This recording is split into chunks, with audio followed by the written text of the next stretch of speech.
Ok, esta es la lección del 9 de marzo del 2021. Esta es la lección número 7 del curso de elementos activos del primer semestre del 2021, donde ya empezamos a ver junturas de materiales. Estuvimos viendo la lección pasada lo que es la juntura metal semiconductor, que hace referencia directamente a lo que es el diodo Schottky.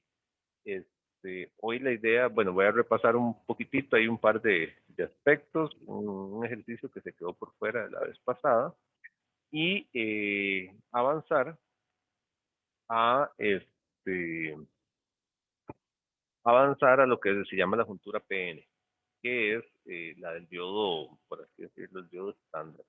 Entonces, quiero que caminemos hacia allá. Y eso es lo que pretendo que logremos ver hoy. Bien, entonces voy a compartir aquí. Esto voy a repasar así muy rápidamente un par de detalles ahí. Recordar algo que ustedes tienen que tener clarísimo para este curso y que sí es muy importante son las estructuras y las relaciones las estructuras de bandas de energía, las relaciones que existen entre ellas de los diferentes materiales. Eh, y eso sí tienen que tenerlo. Entonces tengan un resumen y tienen que ir haciendo ustedes sus propios resúmenes, tenerlos a mano, además que eso ayuda mucho a interiorizar los conceptos, las cosas, ¿verdad? Entonces, eso sí vayan chequeándolo. Quería nada más pues repasar aquí para el contacto Schottky, ¿verdad? O para el sentido Schottky, ¿verdad? Y diferenciarlo bien del contacto óhmico, recordar rápidamente que esto se produce cuando tenemos una juntura, ¿verdad? De un metal, un semiconductor, y entonces existen diferentes posibilidades en relación a lo que son las funciones de trabajo del metal respecto al semiconductor, es esto, ¿verdad? Pues de trabajo, la que con el símbolo phi, y el tipo de semiconductor que tengamos. El más, bueno, uno de los típicos es el N, ¿verdad? El más típico, pero también está el semiconductor tipo P. Y tenemos dos tipos, o bueno, tenemos dos tipos por cada semiconductor dopado, ¿verdad? Y el contacto Schottky es el que hace referencia precisamente a lo que llamamos el diodo Schottky, y el contacto óhmico hace referencia simplemente a un paso continuo de electrones en una relación lineal tensión-corriente que se puede dar en un material o entre dos materiales, básicamente. Entonces, bueno, por un lado, tengan muy claro, y eso tienen que estudiarlo, los esquemas de las bandas de energía, ¿verdad? Lo que se llama antes del contacto, entonces, que son los esquemas individuales, y tener muy claro la deformación de bandas. O sea, cuando yo junto los materiales, tiene que haber una continuidad donde la guía es el nivel de Fermi, los niveles de Fermi se alinean, y al alinearse los niveles de Fermi, las otras bandas se deforman, para poder tener la continuidad del caso, ¿verdad? Entonces, eso por ahí es un concepto que tienen que tenerlo claro. Entonces, tengan a mano los diferentes casos, ¿verdad? Y eh, tenganlos a mano para poderlo diferenciar. Es algo que sí tienen que apropiarse, por así decirlo, a nivel conceptual de eso. Entonces, bueno, teníamos que el caso uno, repasando un poquitito aquí, que es este metal con silicio N, ¿verdad? Cuando sus funciones de trabajo, la del metal es mayor que la del silicio, ¿sí? Tenemos un contacto tipo shock y eso tienen que saberlo de manera directa, ¿verdad? Recordar que la guía son los niveles de Fermi que tienen que alinearse, entonces uno ve el nivel de Fermi en el semiconductor del metal, entonces eso tiene que hacer un desplazamiento. Ese desplazamiento me lleva a que yo bajo las otras bandas y necesito continuidad. Entonces, necesito continuidad de bandas donde hay una deformación, hay una región de deformación, hay un ancho de esa región, el cual es relevante. cuál es relevante, por eso pues, por ahí teníamos una relación al respecto. Y algo que ocurre en estos casos es que tenemos este, una barrera de potencial, que se suele llamar la barrera Schottky, que es PV, que es un nivel de energía que se establece y que imposibilita el paso de electrones de un lado al otro, ¿verdad? Y luego también tenemos el potencial de contacto que se da entre los dos, porque hay una diferencia de cargas de un lado al otro. Entonces, esto tienen que tenerlo muy claro. Entonces, en estos casos, ¿qué es lo que tienen que revisar? Tienen que tener muy claro los niveles de las funciones de trabajo de los metales, que es del metal y del semiconductor, de los materiales, como el ejemplo que por ahí lo vimos un poquito, ahora lo repasamos, ¿verdad? Para establecer el tipo de contacto que vamos a tener, si va a ser Schottky o si va a ser un contacto ómnico. Eso, digamos, bueno, ahorita lo vamos a tener así. Cuando es un Schottky, cuando pi m es mayor que pi m. Entonces, en esos casos, se da esta configuración y si uno se pone a calcularlo con la geometría del nivel de bandas y todo, se da cuenta que esa barrera, digamos, se puede calcular como la función de trabajo del metal menos la afinidad electrónica este, del semiconductor. Del semiconductor que está presente ahí. Eso es un poco de la geometría. Entonces, esas son relaciones fundamentales que existen para cada uno de los diferentes casos que salen según la geometría.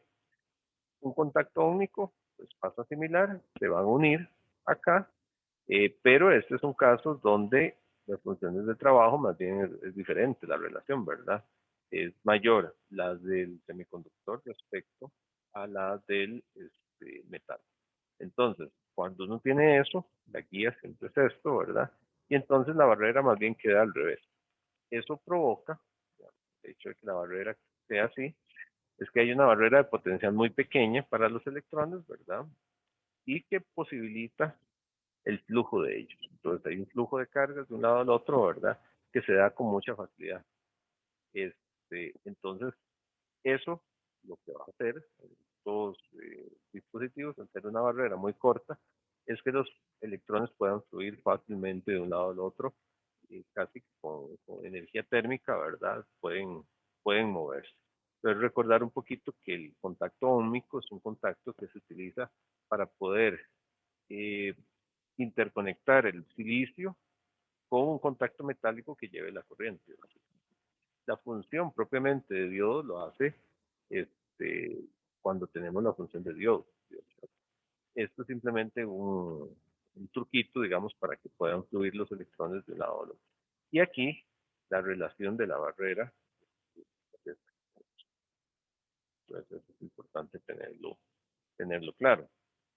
Los otros casos, que son con un silicio P, también tenemos un caso Schottky, de igual manera se alinean este, los niveles de Fermi, entonces aquí también vamos a tener una barrera, y esta barrera es la que crea un potencial que es el que es difícil de superar, ¿verdad? Que solo se supera con la aplicación de una tensión externa. Entonces, si uno analiza la geometría, esto es bueno que lo hagan ahí como paso a paso, que lo dibujen y demás, uno se encuentra la relación del nivel de Fermi, ¿verdad? Esto es como un zoom de esta parte, con la banda de valencia, ¿verdad? Y la deformación que se da aquí, creando una barrera de potencial importante que solo se puede saltar o solo se puede romper, digamos, si se aplica un potencial que haga o que posibilite el flujo de electrones únicamente. De manera natural, esa barrera. Y vean que entonces la relación aquí de esa barrera Schottky es diferente de la relación que teníamos en los casos anteriores, ¿verdad?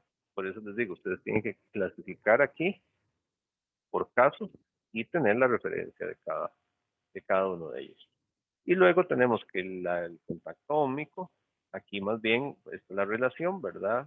De los niveles de funciones de trabajo del metal y del semiconductor. Vamos a tener el mismo alineamiento. y se crea una barrera, pero es una barrera pequeñita. Una barrera pequeña, según los niveles que se tienen. Aquí está el nivel de la barrera Schottky, pero vamos a tener un contacto óhmico. ¿De qué depende eso? Del tamaño de esa barrera. Si esa barrera es pequeña, es fácil de saltar, que es lo contrario que tenemos en el otro caso del modo Schottky, más bien la barrera es grande y es difícil de mover. Entonces, lo que quería o lo que quiero que ustedes tengan muy claro aquí que son los casos, ¿verdad? Ustedes tienen que tener catalogados esos casos, tienen que entender la diferencia de esos casos, la diferencia entre el modelo Schottky y el modelo óhmico, para poder aplicar pues adecuadamente esas relaciones y saber cuáles relaciones son las que se van a dar en cada uno de esos. Eh, Ahora, cuando se aplican las tensiones, pues los diagramas se deforman, ¿verdad? Y esa es la idea, que la aplicación de un potencial permita una deformación adicional de los niveles de energía que permitan el flujo de bandas. Entonces, teníamos básicamente dos tipos, ¿verdad? Lo que se llama una polarización directa, un potencial positivo, lo cual es una aplicación de tensión que lleva o que tiende a reducir los niveles de potenciales. ¿Verdad? Entonces, ahí eso es lo que va a posibilitar es el paso de cargas. Cuando se logra una reducción de las barreras que hay ahí. Mientras que si se polariza en inversa, que es con tensión negativa, más bien se crea más grande la barrera que existe ahí. Entonces, a nivel este, de este dispositivo, bueno, aquí está, estamos, aquí está. Si yo pongo el semiconductor de tierra, que es como el caso, digamos, típico, y pongo el metal aquí, le aplico la tensión, ¿verdad? Entonces voy a lograr un flujo de energía si está en directa, pero si está en inversa, más bien voy a crear una barrera más grande, creando o ampliando la barrera de potencial que va a hacer difícil la comunicación de un lado a otro. Entonces, eso por ahí quería recalcarlo, ¿verdad? Cuando tenemos eso, la barrera esta de deformación, que se conoce como la región de agotamiento, y eso es importante, este, que es esa región de deformación de bandas donde no hay portadores de carga libre, sino que todos se van para otro lado, ¿verdad? Entonces, esa región es importante de tenerlo claro, ¿verdad? Esto es en un tipo N, ¿verdad? Y estas son las relaciones para tipo N. Y aquí está, digamos, esta relación es un poquito más general que la barrera de potencial. Y bueno, aquí estas las relaciones en cuanto a cómo se ve, digamos, el potencial ese, ¿verdad? Que vamos a tener eh, en, en los contactos que se dan aquí, entre los contactos que tenemos. Y el campo eléctrico que sigue la derivada de o del voltaje o de las bandas porque tienen la misma forma. Entonces, la derivada de una curva es la derivada igual de todas porque la deformación es la misma. Y bueno, aquí la densidad de carga que se puede obtener aquí. Ahorita en un ejercicio quiero hacer eso. Entonces, bueno, teníamos ahí la ecuación de Poisson, eh, que me dice la relación que existe entre el campo eléctrico y campo eléctrico que será y la densidad de portadores. Bueno, está una deducción, eso estaba por ahí. Aquí lo interesante es que entonces, de esa deducción que se tiene ahí, de la ecuación de Poisson, entonces, si se integra, se ve como el campo eléctrico que se da ahí tiene una dependencia con el ancho de la región que tengamos. Entonces, W es el ancho de la, región como un todo, ¿verdad? Mientras que X es la posición en que yo esté en el momento. Entonces, bueno, se trabaja un poquito más y se establece ese ancho. Ese ancho que es el ancho de lo que se llama la zona de agotamiento, ¿verdad? Que es esa zona de deformación de bandas. Entonces, donde yo tengo el metal, tengo el semiconductor, entonces esa región es el ancho W, el cual es importante. Luego aquí, bueno, teníamos lo de la capacitancia, eso también lo habíamos visto, que en esa región de agotamiento, ¿verdad? Incluso en bueno, una polarización directa, ¿verdad? Tenemos esa región de agotamiento de un ancho XD o W también. Este, entonces va a haber un efecto capacitivo ahí. Hay un efecto resistivo y un efecto capacitivo. Ese efecto capacitivo, más, ese efecto capacitivo está dado acá. Ese efecto capacitivo es muy claro, ¿verdad? Cuando yo tengo las dos zonas, tengo metal, tengo semiconductor, el hecho de que en la zona de agotamiento, acá, no hayan cargas, porque en esta zona es un movimiento, ¿verdad? Y la estabilidad se logra en el metal y en el semiconductor. Entonces, cuando hay portadores de carga que pasan de un lado al otro, pasan por completo, pero en esta zona no quedan. Entonces, ¿eso qué va a producir? Sea en un caso o en el otro, ¿verdad? Yo voy a tener acumulación de cargas de un lado y de otras cargas del otro lado. Entonces, existe una capacitancia entre esos dos puntos. Una capacitancia que es importante tomar en cuenta.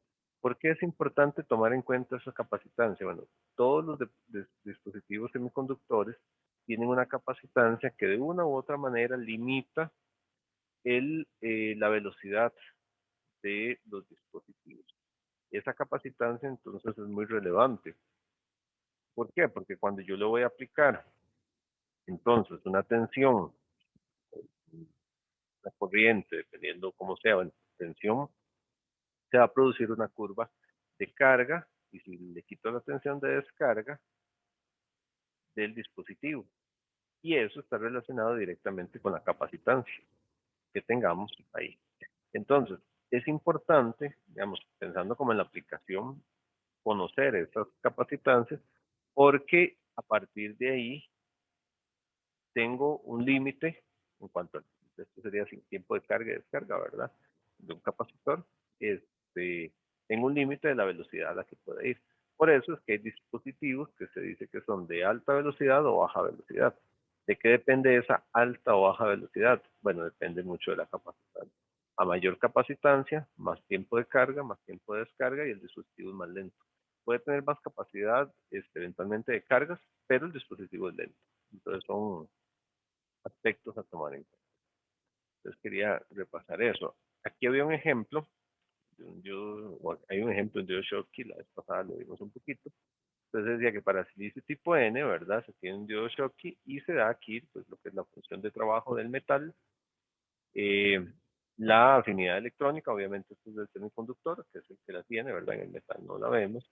La concentración de donadores de carga, ¿verdad? Obviamente para el dispositivo semiconductor, y la temperatura. Entonces se piden varias cosas ahí. La barrera Schottky, el potencial de contacto, la región de agotamiento y el valor máximo del campo eléctrico. Entonces la barrera Schottky, aquí lo que les decía, uno tiene que devolverse, ir, ver cuál es el caso que tiene, caso uno, ¿verdad? Y ver cuál es la relación que aplica. Entonces aquí es muy sencillo, ya tenía los valores, y simplemente esa es la barrera Schottky, que es lo que se pide ahí. Luego, eh,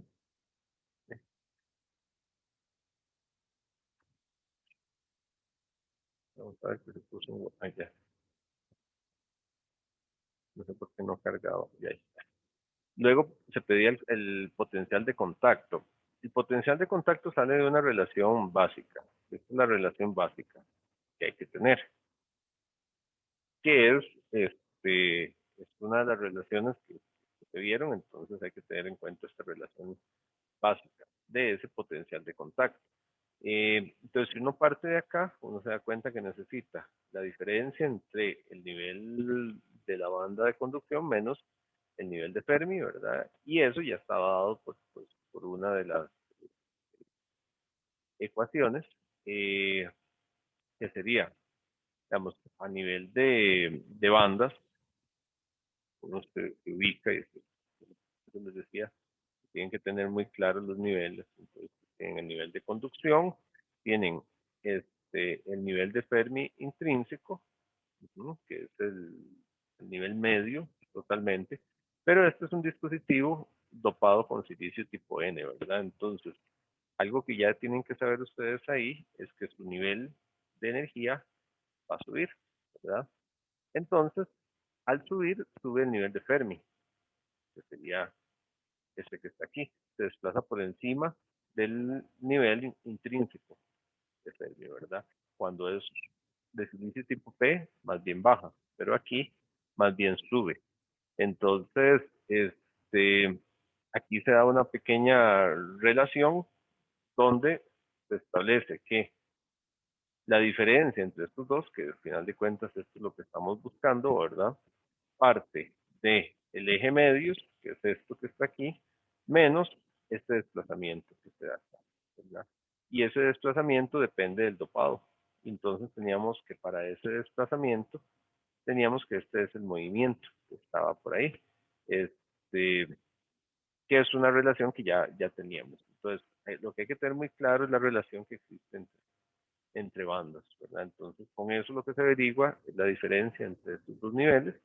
Para ponerlo ahí, ya teníamos aquí el nivel Schottky, ya estaba dado, y entonces la carga electrónica, entonces simplemente eso es el potencial de contacto entre los dos dispositivos, metal y semiconductor. Se pedía el ancho de la región, nosotros, bueno, ya teníamos una expresión que se le llamaba XB, ¿verdad? En principio es porque se ve como una función de X, esa zona de agotamiento, ¿verdad? Entonces, cuando se analiza en el grosor de la unión, esa zona de agotamiento es una zona que va aquí. Entonces, como sería en términos de X, se tendrá un punto aquí, XA y aquí es XB. Pero al final de cuentas, eso es W, que es el ancho de la región. Entonces, por eso uno ve esta expresión y ve que aplica esta exactamente así. Entonces, bueno, estos son constantes. En cuanto al uso, 2, epsilon 0, epsilon R, ¿verdad? El nivel potencial de contacto que ya hemos visto. Se pidió para una tensión aplicada de 0, ¿verdad? Q, y teníamos la concentración 3.274 micrómetros. Ese, ese valor. Y el valor máximo del campo se pregunta, si VA es igual a 0, VA es igual a 0, pues me va a dejar en el punto de referencia. Entonces, se toma la ecuación de Poisson y se integra, uno nota aquí, digamos, esto estaba en las ecuaciones, ya estaba por ahí, ¿verdad? Pero de hecho pasamos hace un momento por ella. Que cuando uno integra esto, ¿verdad? Vamos a tener una integral ULD epsilon 0, epsilon R, ¿verdad? Respecto a X. Como aquí nada depende de X, me va a quedar la variable X, ¿verdad? Y me quedan aquí los valores. Al final de cuentas, lo que me va a quedar es una integral de 0 a W. Por eso en la evaluación me queda W menos 0, ¿verdad? Porque quiero ver en todo el ancho lo que tenemos. Esa ecuación ya estaba. De hecho, la ecuación hace un momento pasamos y decía W menos VA. VA igual a 0. Este, y bueno, ahí se tiene el valor máximo de ese potencial. Este, que va a ser máximo con una tensión de 0, ¿verdad? Va a ser máximo ahí porque vean que si le pongo valores diferentes, va a empezar a decrecer. Luego, bueno, esto se puede hacer a nivel de análisis de los niveles. Esto, bueno, se las dejo ahí para que vean cómo. el nivel de potencial, ¿verdad? Que es el potencial de contacto, que es el que se da en esta región, ¿verdad? Que está ahí.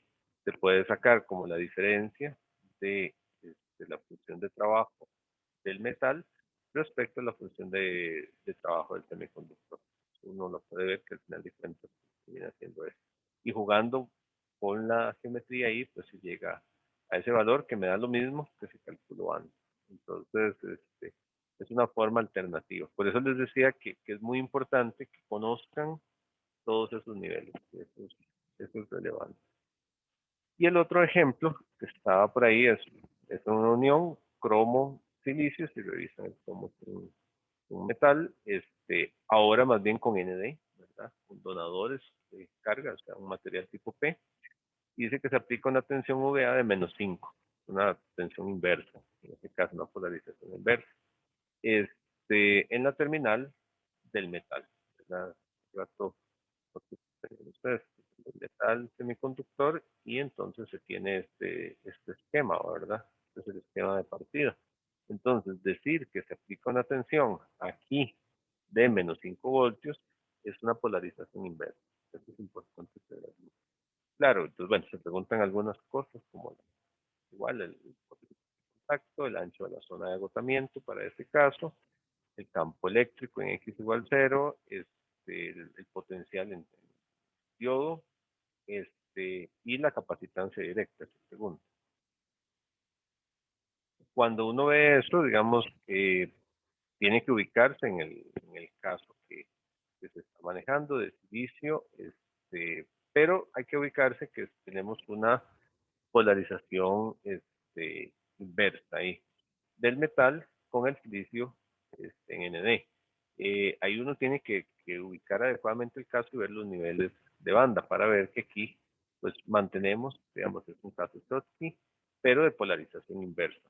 Si fuera óhmico, tendríamos una conducción directa.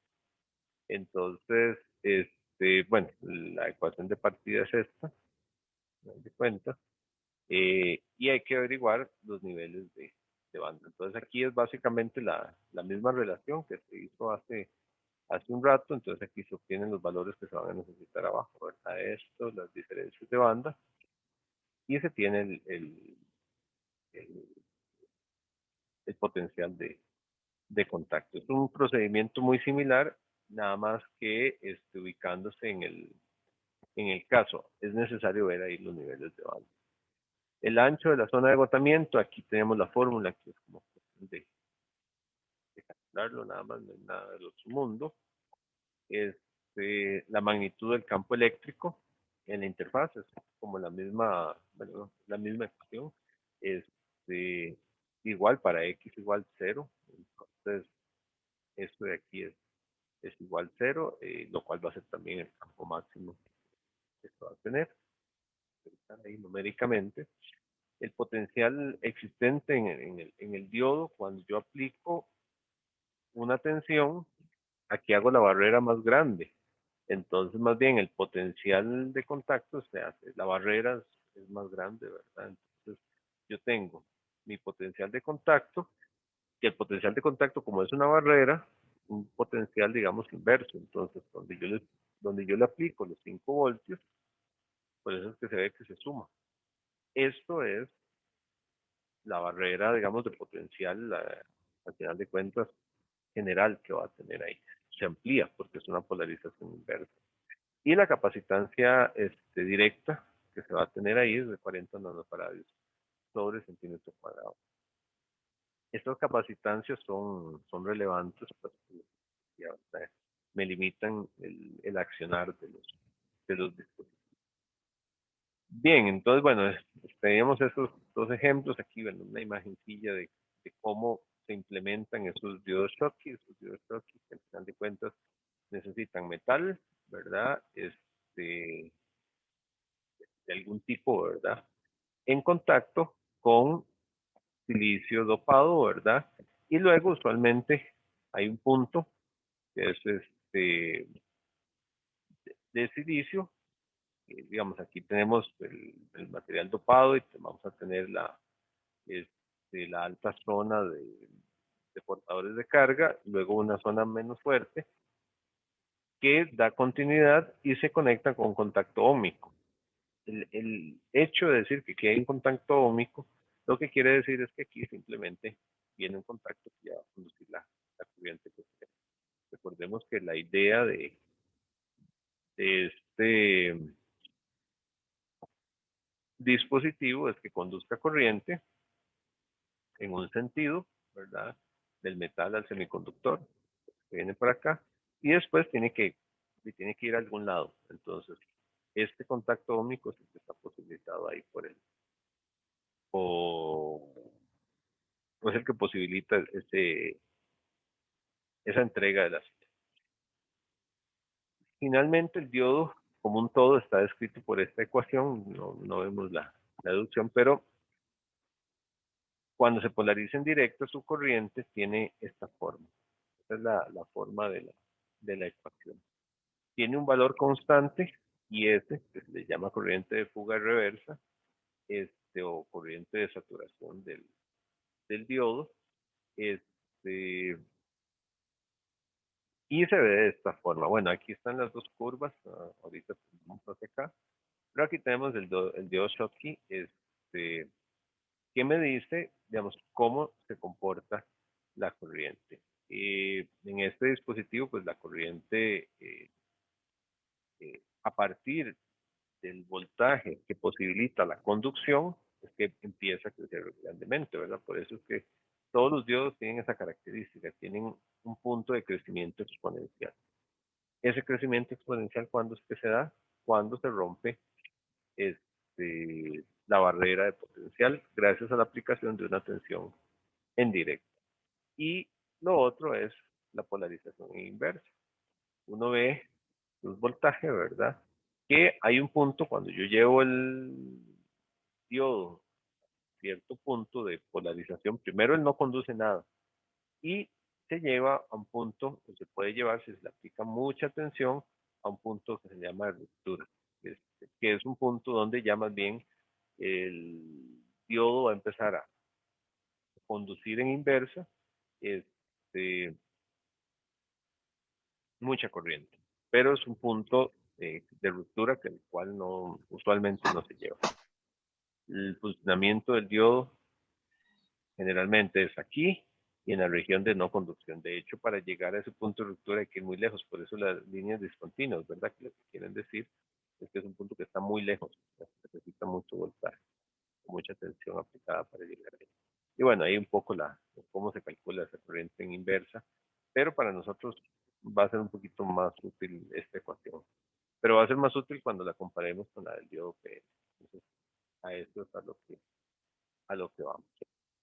Introduzcamos rápidamente lo que es el contacto semiconductor, lo que se llama la unión PN.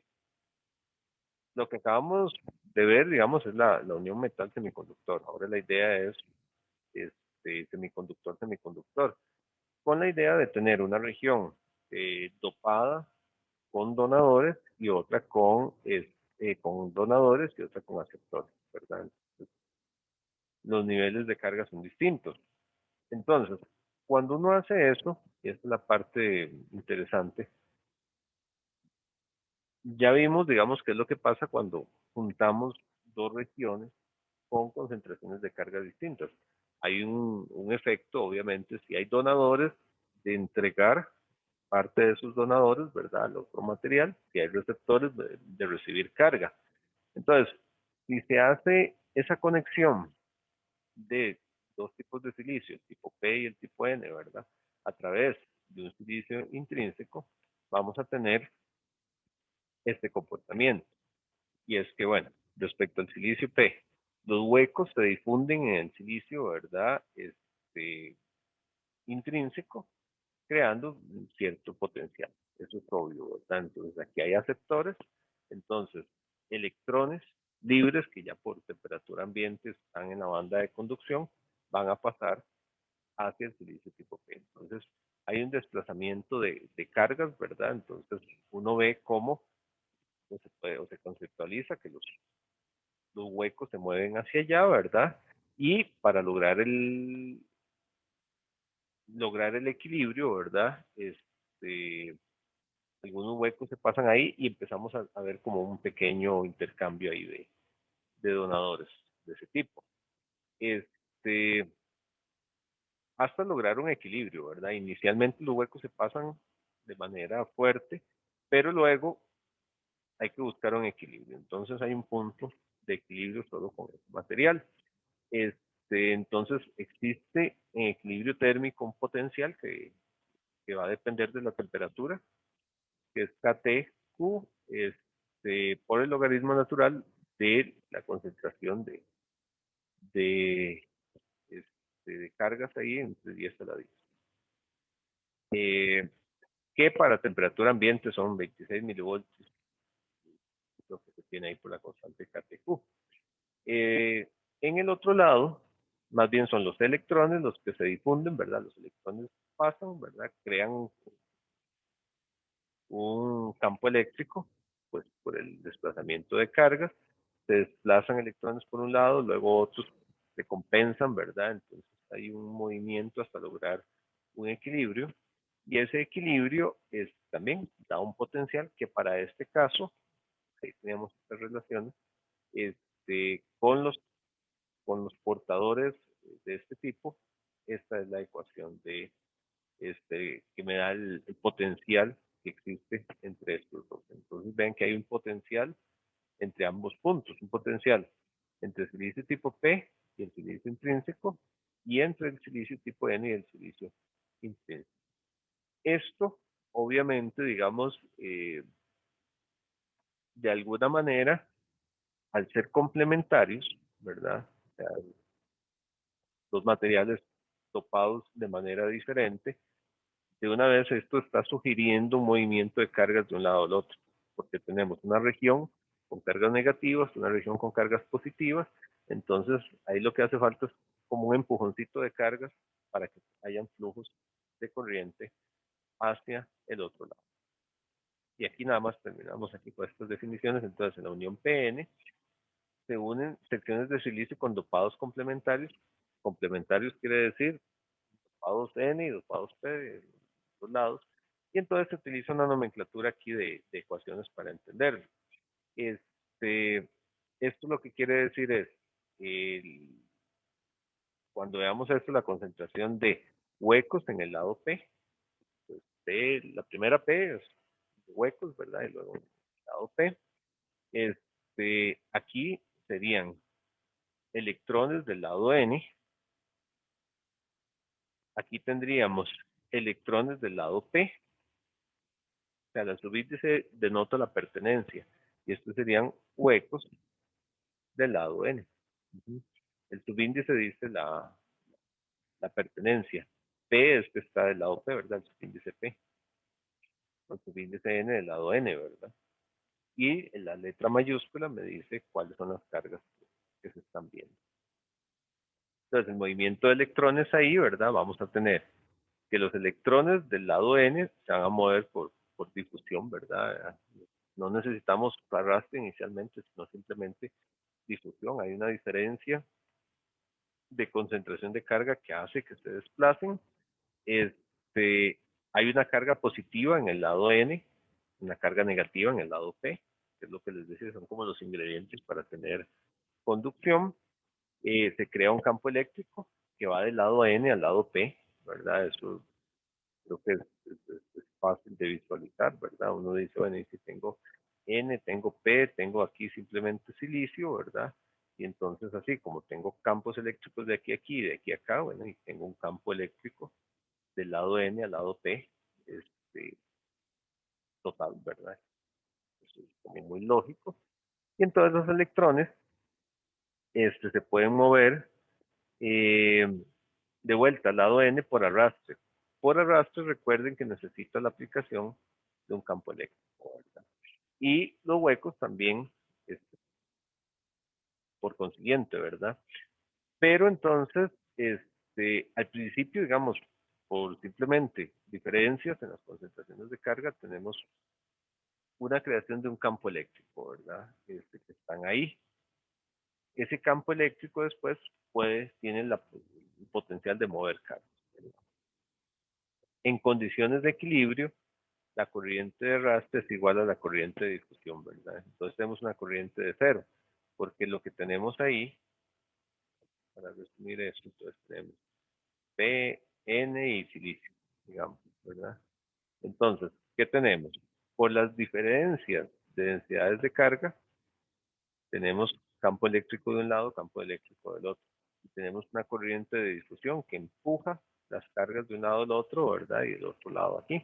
Entonces, aquí tenemos saltos de huecos hacia ese lado. Aquí tenemos saltos de electrones. Y esto a su vez crea esas diferencias, un campo eléctrico de lado a lado. Ese campo eléctrico va a compensar eso que se tiene ahí, ¿verdad? Porque no es como que solo por juntar los materiales ya tengo una corriente indefinida, ¿no? Se busca un equilibrio. Por eso es que estas corrientes que son por densidades de carga, ¿verdad? Que serían corrientes de difusión, terminan siendo iguales que las corrientes que va a provocar este campo eléctrico, que crea las corrientes de arrastre. ¿Cuándo? En condiciones de equilibrio. Entonces, al conectar los materiales, hay corrientes de difusión que se mueven de un lado al otro, que momentáneamente crean un desequilibrio, pero la creación de campos eléctricos, a su vez, es la que va a crear un equilibrio, va a hacer que el material esté en equilibrio, porque no quedan corrientes ahí indefinidamente, si no tendríamos ahí generación perpetua de energía. Ok, listo. Quería llegar ahí antes de la pausa. ¿Alguna pregunta o alguna comentario? Bueno, entonces hagamos la pausita acostumbrada, a su salud mental, descansar un poquitín y nos vemos como siempre ahí alrededor de 5, a las 4 y 5. Veamos, ya casi regresamos. Continuamos con lo que es la unión PN. Eh, la unión PN hay que decir lo que es la más común y es la base también de otros tipos de dispositivos semiconductores, no únicamente el diodo, entonces de ahí que es muy relevante. Eh, pues todas contribuyen, ¿verdad? Pero es mucho más común, por ejemplo, que la unión metal semiconductora. Por eso es muy, muy relevante. Entonces, bueno, algunas cosillas por ahí. Un ejemplo ahí en concentración de portadores. Ahí está, ya, por dicha, el programita este me avisa cuando no estoy compartiendo porque me dibuja las rayas diferentes. Este, un ejemplo de concentración de portadores para una unión PN.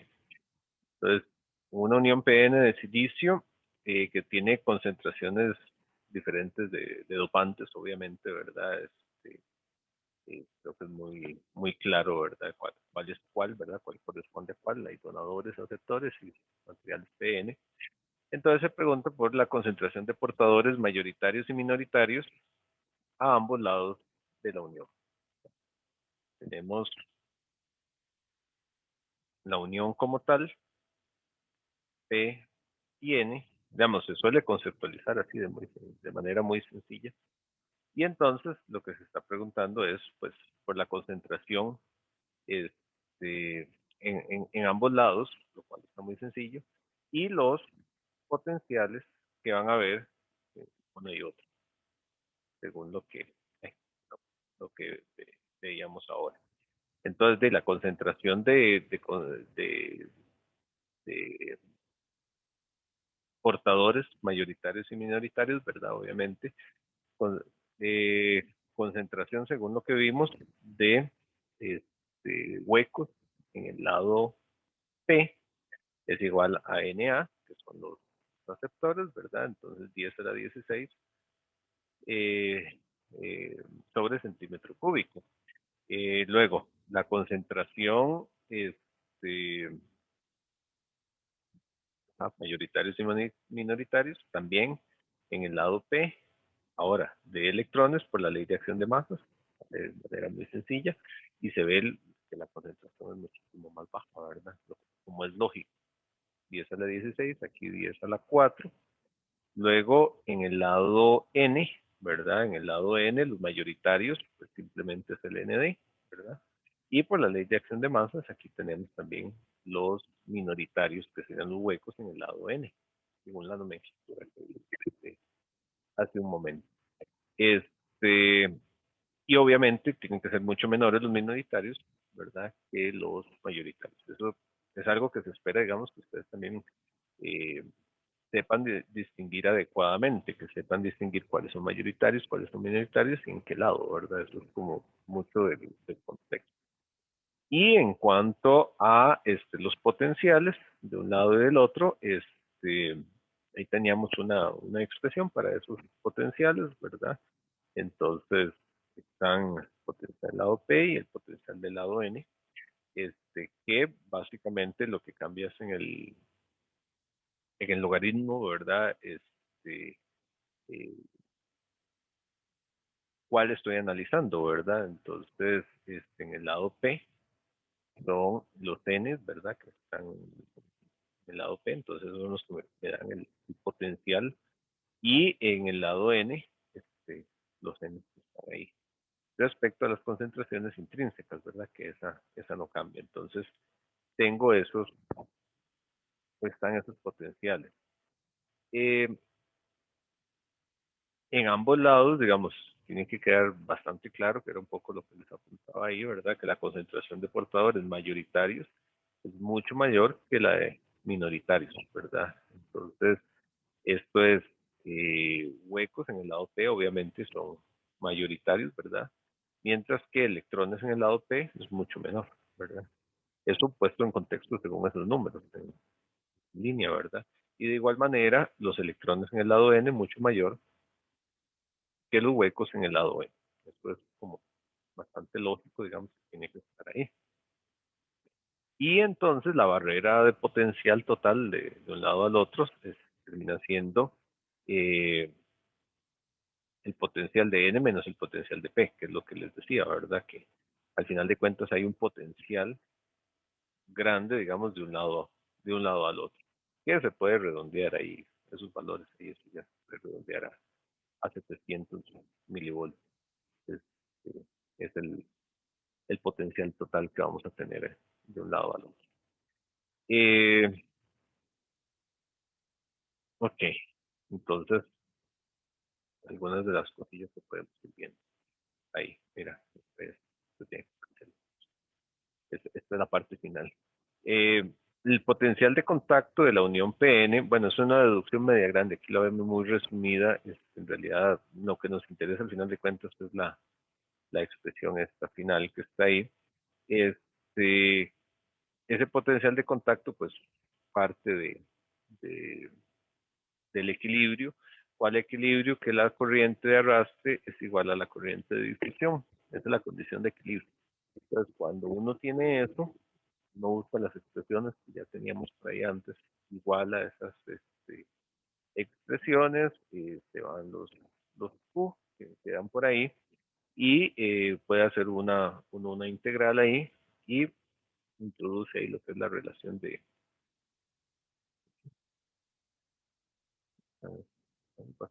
Está viendo un montón de. Ya, no, ya no sé, ok.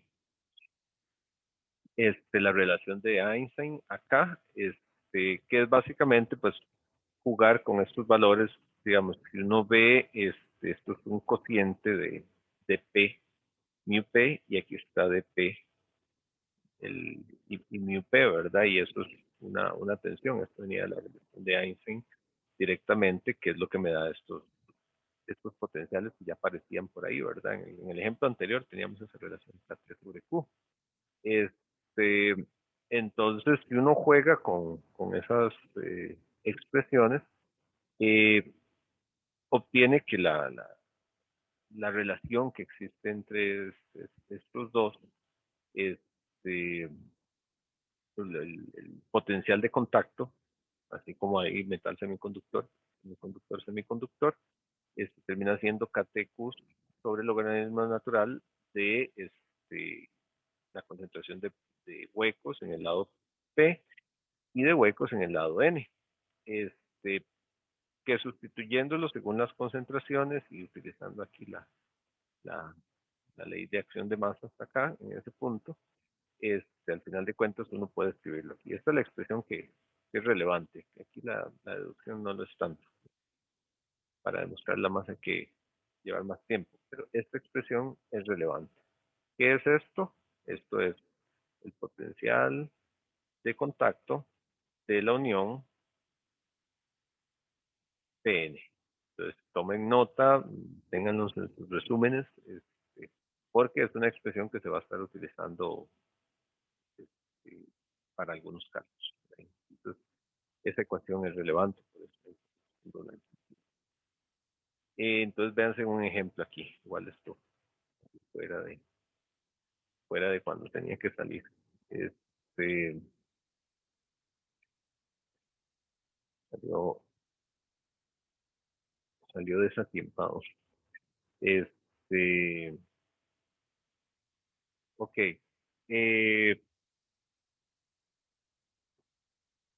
Aquí se dice que una unión de PN de silicio tiene estas concentraciones, ¿verdad? Aceptores, donadores. Entonces, calcular el potencial de contacto a 300 grados, 300 Kelvin y a 373 Kelvin. Entonces, teniendo esta ecuación, ¿verdad? Es un valor que tiene que conocerse, el valor intrínseco, la concentración Na, Nd, Q, estos son constantes, entonces hay una dependencia ahí absoluta con la temperatura. Entonces, sustituyendo unos valores, pues uno llega acá, ¿verdad? Y puede jugar ahí con la temperatura. Entonces, ¿qué nota uno acá? Que es relevante de comentar. Si uno compara estos dos potenciales de contacto que están ahí, uno a 300 Kelvin y otro a 373 Kelvin, uno ve cómo el potencial de contacto sube con la temperatura, lo cual es absolutamente claro de la ecuación, ¿verdad? Claro y lógico de la ecuación. Conforme sube la temperatura, vamos a tener potenciales más altos. Este potencial es la barrera, digamos, inicial que hay que romper o que hay que desafiar, digamos, para que el diodo o la unión, ¿verdad?, entre en conducción de corriente. Entonces uno necesita superar esto. Al ver estos valores y ver que se están calculando para valores aproximados de temperatura ambiente, es que uno ve que para estos, usualmente se dice que para un diodo de este tipo, muchas veces la tensión que se le llama de polarización en ocasiones anda alrededor de 0.7 voltios aproximadamente. Varía un poquito las condiciones de temperatura, pero anda alrededor de eso. Esto también, otra cosa que me dice, el hecho de que el potencial de contacto varíe con la temperatura, me habla de los cuidados que hay que tener con los dispositivos semiconductores con la temperatura. ¿verdad? O sea, con la temperatura todo varía. Por eso es que los dispositivos tienen rangos de operación. Este, usualmente uno trabaja con rangos de operación a nivel de señales, a nivel electrónico, a nivel físico. Se trabaja de cualquier manera, menos de maneras exactas, ¿verdad? Sino que se utilizan rangos de operación. Y entonces es algo que uno siempre tiene que considerar. Generalmente hay que aplicar rangos de tensiones y un fabricante lo que hace es que me asegura que si un dispositivo opera dentro de ciertos rangos de diferentes parámetros, va a funcionar, ¿verdad? Y si se salen los rangos no funciona. ¿Qué rangos hablamos? Bueno, hablamos desde rangos de, de temperaturas, ¿verdad? Hay un rango de temperatura donde garantiza, como rangos de aplicación de tensiones. Por ejemplo. Entonces yo tengo dispositivos que muchas veces tienen tensiones de alimentación y me dicen, bueno, este trabaja desde 3 hasta 5 voltios, por ejemplo. Se puede ponerle en ese rango que está ahí y le va a funcionar bien. Bueno, probablemente el dispositivo trabaje incluso desde menos, pero desde menos bajo ciertas condiciones, bajo condiciones de ciertas temperaturas, por ejemplo, ¿verdad? Este, eh, esto generalmente son rangos que se le dan a uno, pues, de operación satisfactoria a condiciones normales. Y se debe mucho a esto, a la variabilidad, porque vean que esto depende de la temperatura. Pocas veces uno tiene un dispositivo que alguien le diga, no, tiene que funcionar ese dispositivo exactamente a 300 Kelvin. Un grado para arriba ya no funciona, un grado para abajo ya no funciona. ¿Verdad? Muy pocos los casos donde eso se da. Sí hay algunos casos tal vez donde la temperatura es muy crítica, pero son los menos. Casi siempre tratamos de independizarnos un poco de eso. Ok, listo. Entonces, no sé qué pasó aquí. Está como quedado esto. Ya avanzó para ver. Hay una ley que se llama la ley de la juntura, y es que en la juntura PN, digamos, tenemos una característica, y es que así como en la deformación de bandas, la deformación de bandas se da porque debe mantenerse una continuidad en los niveles energéticos, aquí debe mantenerse una continuidad en los niveles de concentración de portadores de carga. Entonces, en la zona de agotamiento debe haber continuidad, y eso es lo que llamamos ley de la juntura, básicamente. Entonces, es el hecho de que así como este sería el material tipo P, ¿verdad? Este sería el material tipo N. Eso lo nota uno a partir de la concentración de portadores. Entonces, así como aquí, estos son los portadores mayoritarios, ¿verdad? Los huecos. Aquí van a ser los minoritarios, los huecos en el material tipo N, ¿verdad? Entonces, tiene que darse una continuidad de un material al otro, ¿verdad? Y eso está absolutamente claro de los diagramas de deformación de bandas que habíamos visto. De igual manera, tiene que darse una continuidad con las concentraciones de electrones, de cuando son portadores mayoritarios a cuando son portadores minoritarios. Lo cual yo creo que no sorprende a nadie, más bien es lo lógico que uno pensaría, ¿verdad? Entonces, en ambos lados de la juntura, ¿verdad? Hay definidas concentraciones, bueno, de electrones y portadores en general, ¿verdad? Portadores y huecos. Si lo ve uno desde el punto de vista de electrones, entonces tenemos esto que está aquí.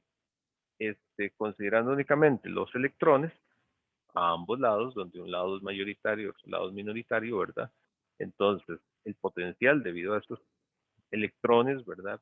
Viéndolo desde ese punto de vista que corresponde también con el hueco, al final de cuentas, este, es el potencial del lado P, ¿verdad? Sería lo que definimos, que es la constante que teníamos ahí, que es el voltaje térmico, al final de cuentas, el, el KT, el valor, la constante que teníamos ahí, por el logaritmo natural de NP sobre NI.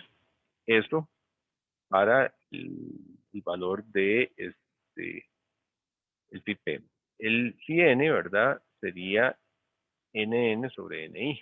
Entonces, si uno ve la diferencia, tiene el potencial total. Y esto es lo que indicábamos hace un rato.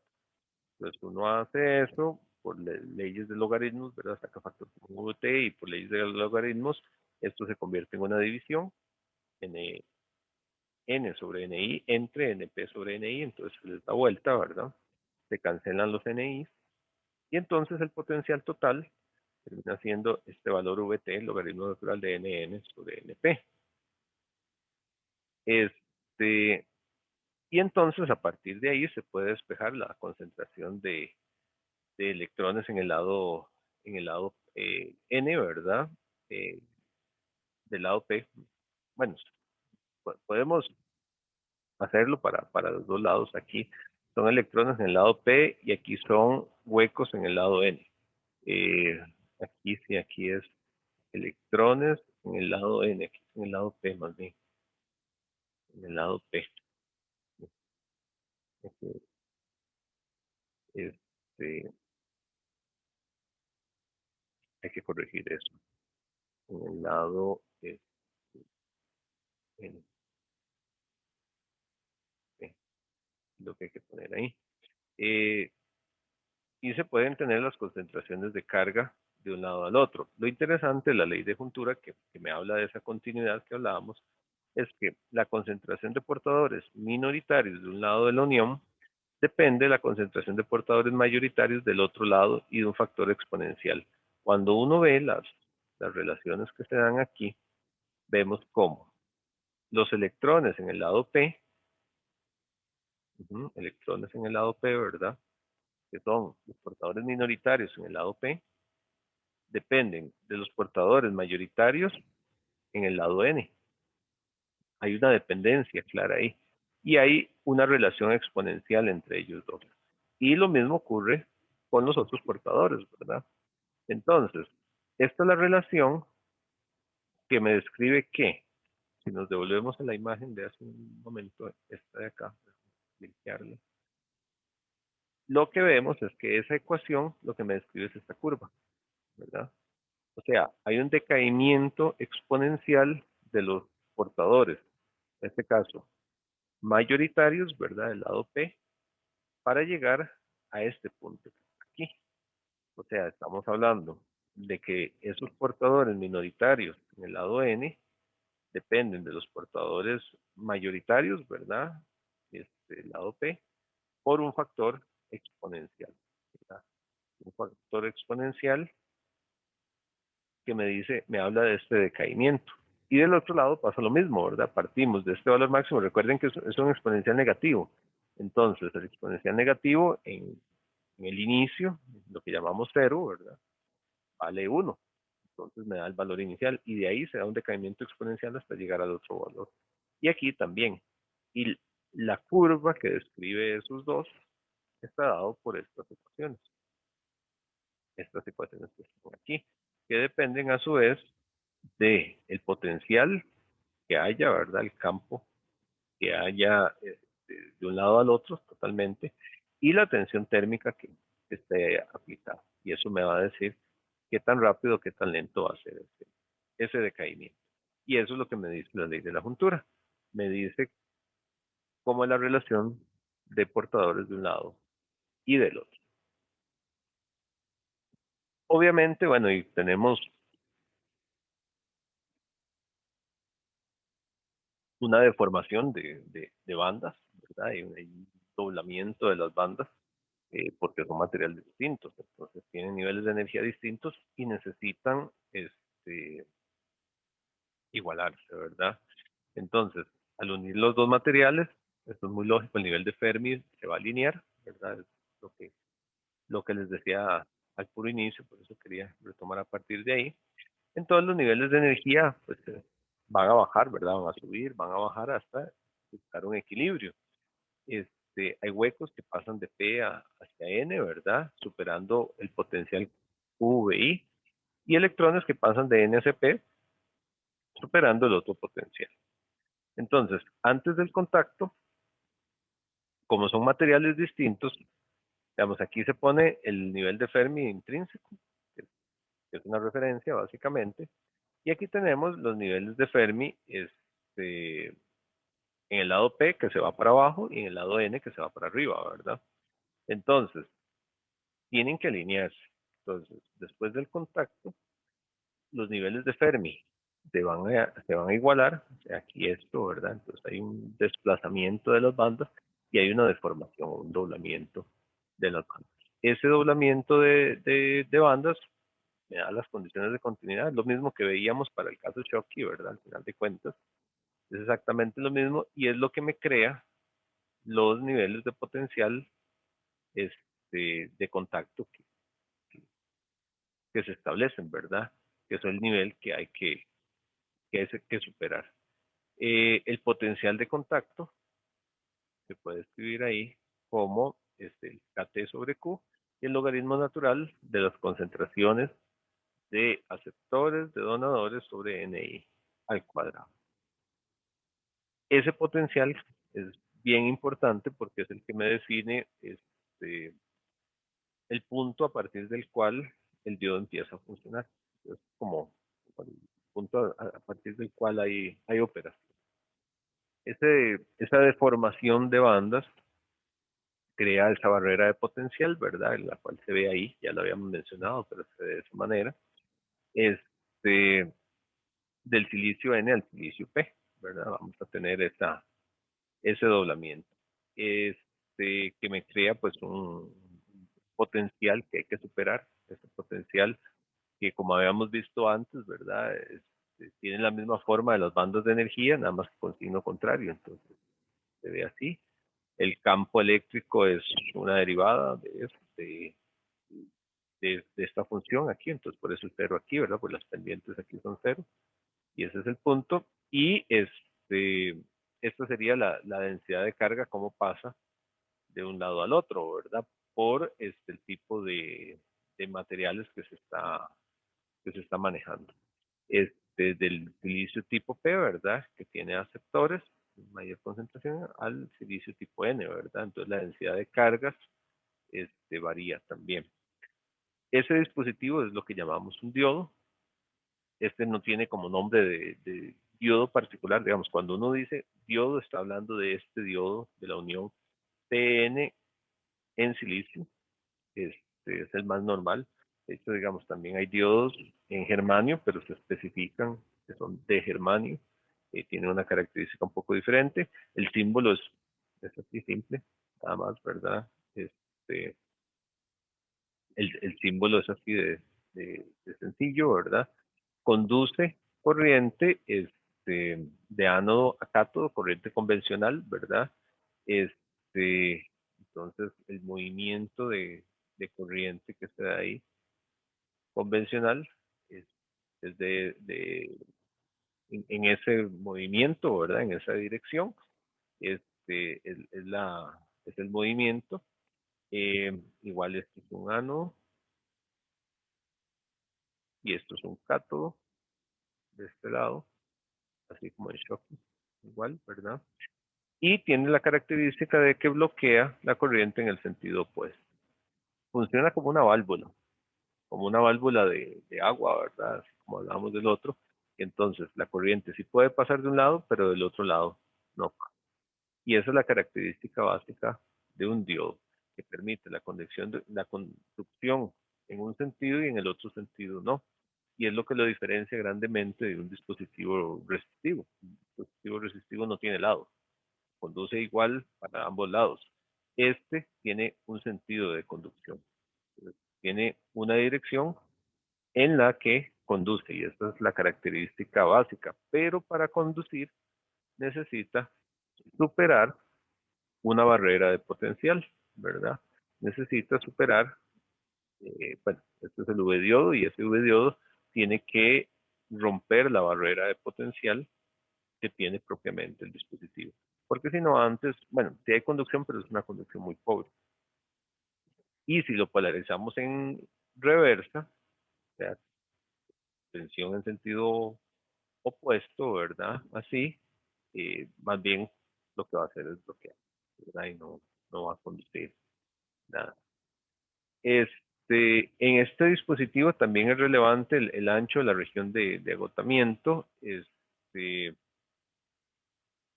Eso es muy importante en aplicaciones de tipo microelectrónica y demás, o sea, saber cuánto es el ancho de la región de agotamiento, eso es importante, porque eso me define el tamaño del, del dispositivo, ¿verdad? Cuando se habla de que un, un microprocesador está conformado por millones de transistores, bueno, diodos y demás, y al final de cuentas esos son millones y millones de, de uniones PN que andan por ahí, porque son así, ¿verdad? Son millones de conexiones. Entonces, la región de agotamiento es muy relevante porque tenemos el PN, ¿verdad?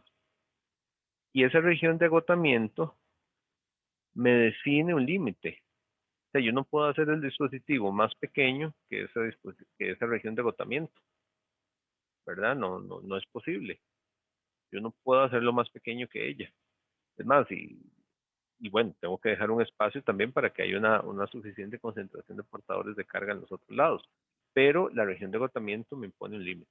Entonces, hoy en día, cuando se habla de que hay dispositivos que son en tecnologías muy pequeñas, ¿verdad?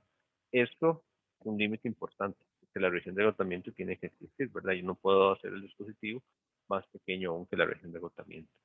Entonces, hay una contribución de la región en el lado N, en el lado P, entonces el ancho de esa región, ¿verdad? Es la suma de los dos, está dada por esta expresión, que son, digamos, de las ecuaciones que teníamos antes. Aquí queda ese ancho. ¿Cómo se llama? La tensión, ¿verdad? Este, ¿Cómo se llama? El potencial de la unión. Este, está presente ahí.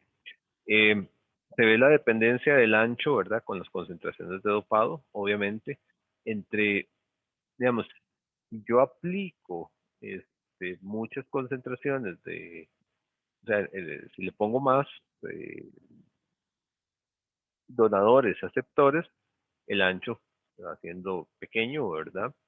Este, entonces, hay una dependencia ahí importante en de esa relación, lo cual es relevante. Lo que pasa es que, bueno, ya, nos da más variables con las cuales jugar.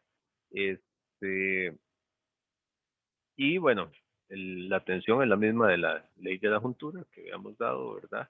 Entonces, a partir de ahí, uno puede despejar, ¿verdad? Y entonces la tensión, ¿verdad? De contacto, que me habla de la diferencia potencial de los dos lados, VT, el logaritmo natural de NA, ND sobre NI. Aquí nada más hay que tener cuidado de que aquí no hay barrera Schottky, ¿verdad? Como en las unidades metal semiconductor. Este, Esto que dice que no hay barrera Schottky, recuerden que la barrera Schottky básicamente es una barrera diferente del potencial de la unión, ¿verdad? Que, que es una diferencia por los niveles entre metal y semiconductor. Aquí como el semiconductor es una relación diferente. Y aunque tenemos un potencial de un lado al otro, no es una barrera Schottky, o sea, no tiene la forma, no me voy a devolver porque estoy muy lento acá, pero no tiene la forma que veíamos, ¿verdad? De que, de que hay una barrera, que me quedó bien, de que hay una barrera que decíamos, bueno, esta es la barrera y que eso me imposibilita el paso de un lado al otro. Aquí de lo que hablamos es que hay un nivel de potencial de un lado al otro, pero no es una barrera que imposibilita el paso, ¿verdad? Y eso es por la diferencia entre metal semiconductor y semiconductor. Entonces, aquí no hay barrera Schottky como tal. Aquí lo que importa, al final de cuentas, es la tensión de la juntura. Es eso es lo relevante. Um, a ver, igual la unión tiene una capacitancia, ¿verdad? Si se polariza en reversa, esa capacitancia se aumenta, ¿verdad? Recuerden que la capacitancia es mayor conforme yo tenga mayor diferencia de cargas, un punto, como un capacitor, ¿verdad? Un capacitor tiene mayor capacitancia si yo le hago los contactos, digamos, del capacitor, yo los hago más grandes. ¿Por qué? Porque tiene mayor capacidad de acumular cargas de un lado al otro. Por eso la capacitancia depende en buena parte del área que yo tenga. Entonces, si yo lo polarizo en inversa, la unión PN, voy a tener, primero, no hay conducción, y creo una gran densidad de cargas de un lado y del otro. Entonces, la zona de agotamiento ahí se ensancha y la capacitancia es una capacitancia de placas paralelas, básicamente, ¿verdad? Es como que yo tenga aquí y acá. Entonces crea una gran capacitancia y es que pasar de un punto de polarización inversa, por ejemplo, a un punto de conducción, lo que yo les decía que son los procesos como de carga, descarga que tienen los dispositivos, ¿verdad? Esas placas están separadas a una distancia XP y XN, que es la que veíamos hace un momento, ¿verdad? La suma de las dos zonas de las dos distancias de las zonas de agotamiento de una y otra.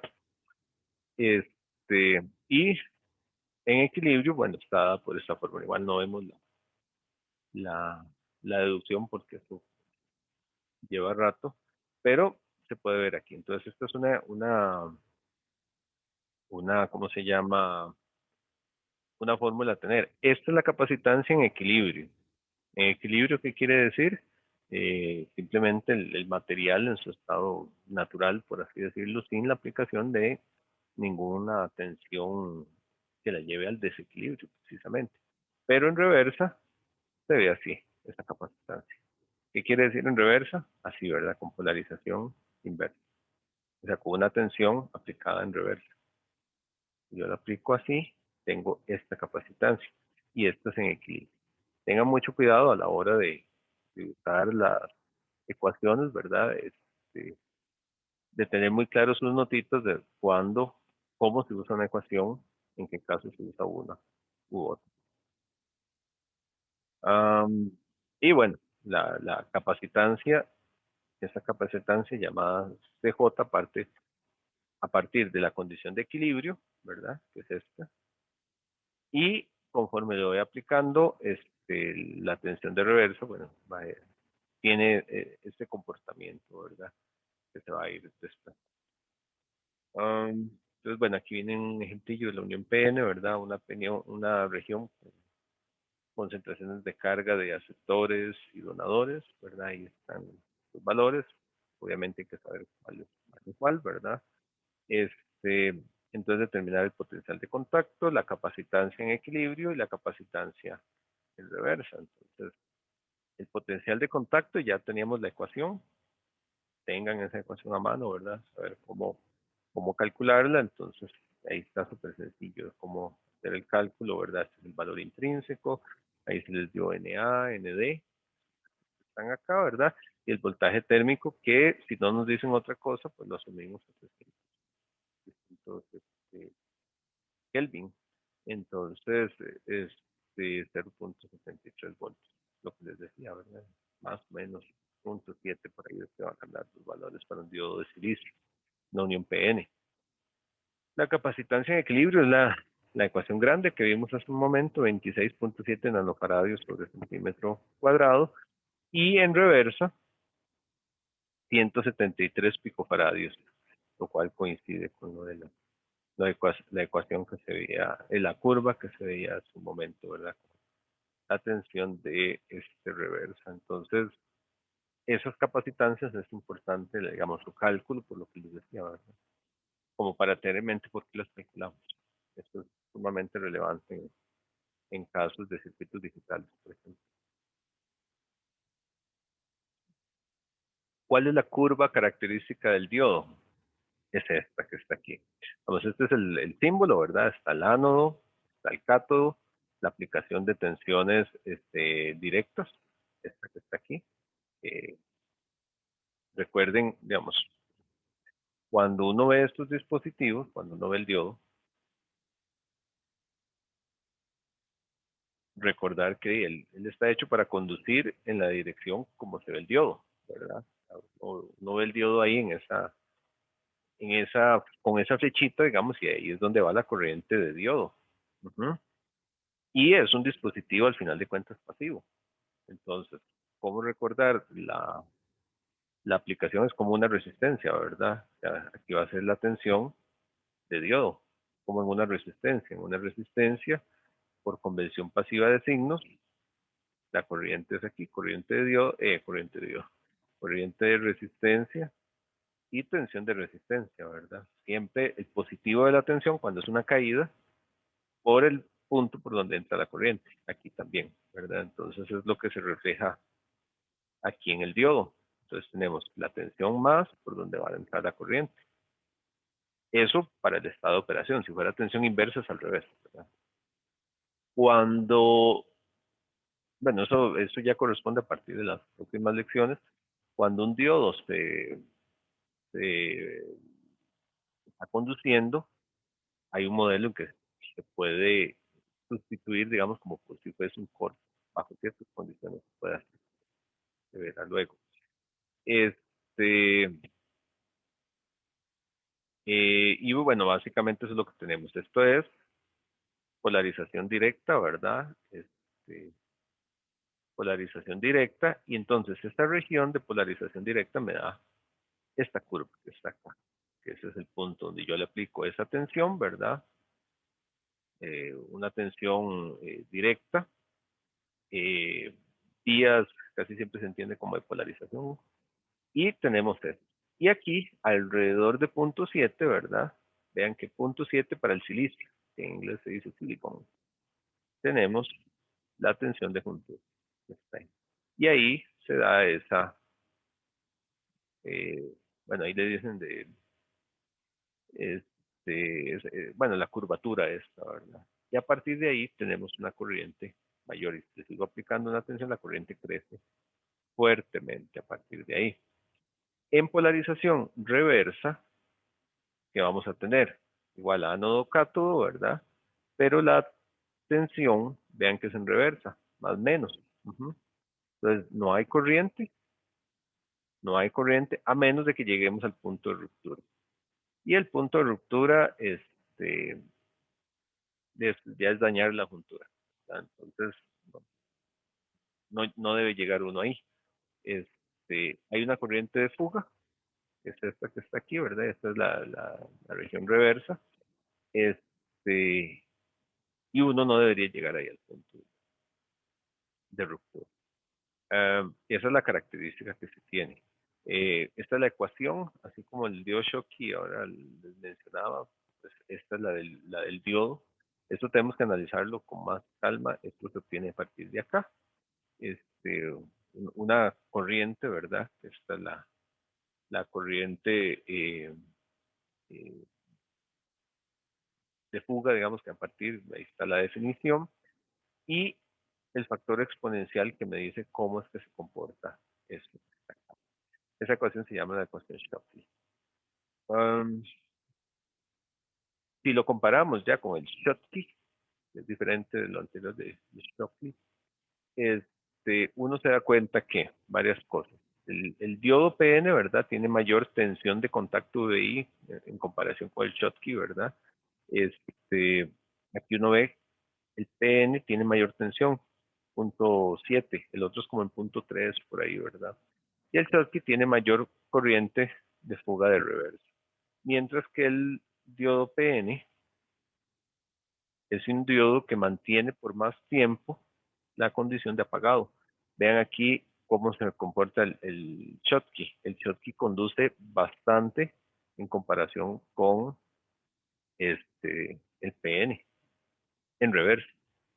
Entonces, el PN funciona mejor como circuito abierto en reversa que el otro, ¿verdad? Aquí uno los ve, digamos, el Schottky, ¿verdad? El primero, alrededor de 0.3, ahí, ¿verdad? La junta PN anda aquí por 0.7, ¿verdad? Sí, 0.7 por acá más o menos. 0.60 y algo, 0.7 que está aquí. Este es uno de arsenurio de galio, se extiende un poquito.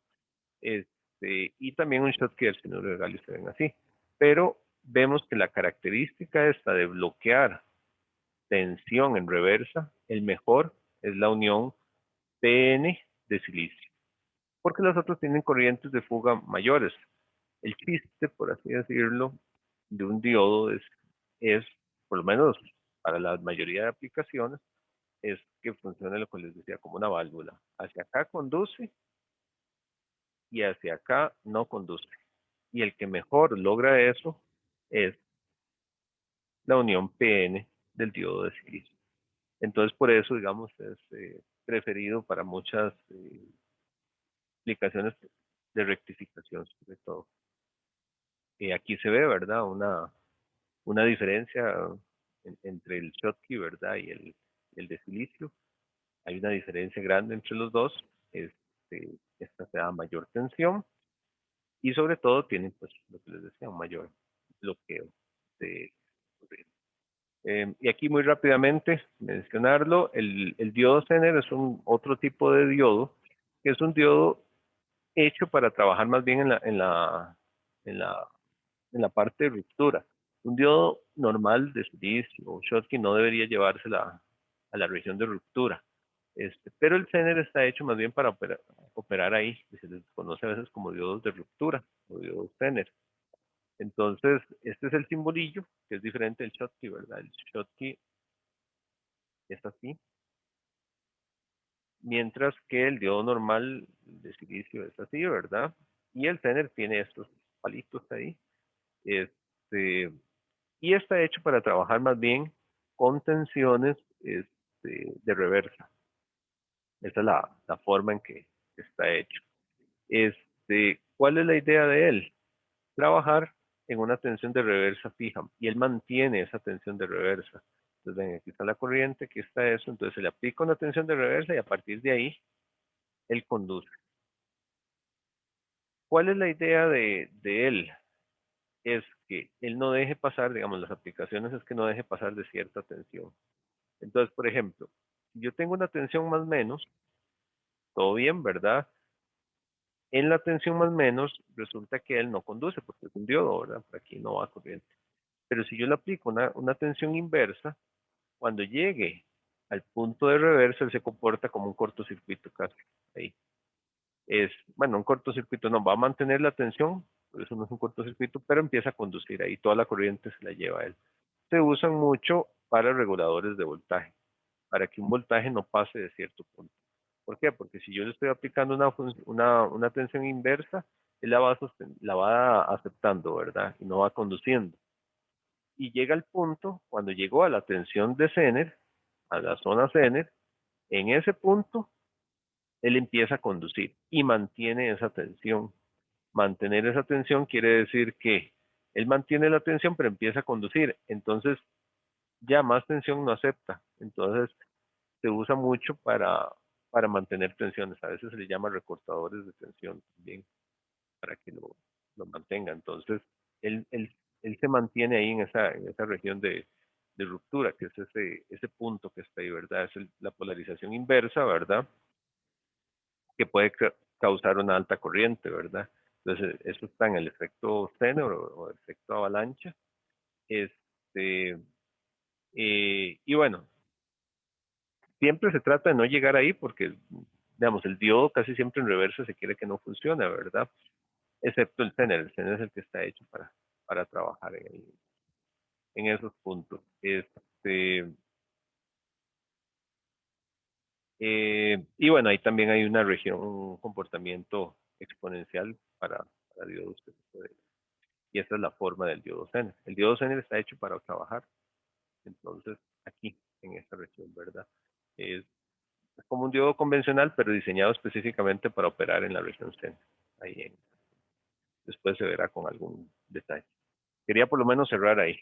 Este, yo sé que ha sido medio correr un poco de conceptos y demás, pero ya estamos al día con el curso, ya estamos al día.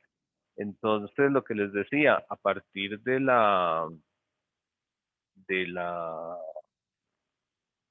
próxima lección, yo creo que ya nos da un poco chance de analizar un poquito más de ejercicios o cosas así. Entonces, vamos a llevar un mejor ritmo y espero que ayude a un mejor entendimiento de la materia. No sé si tienen alguna pregunta.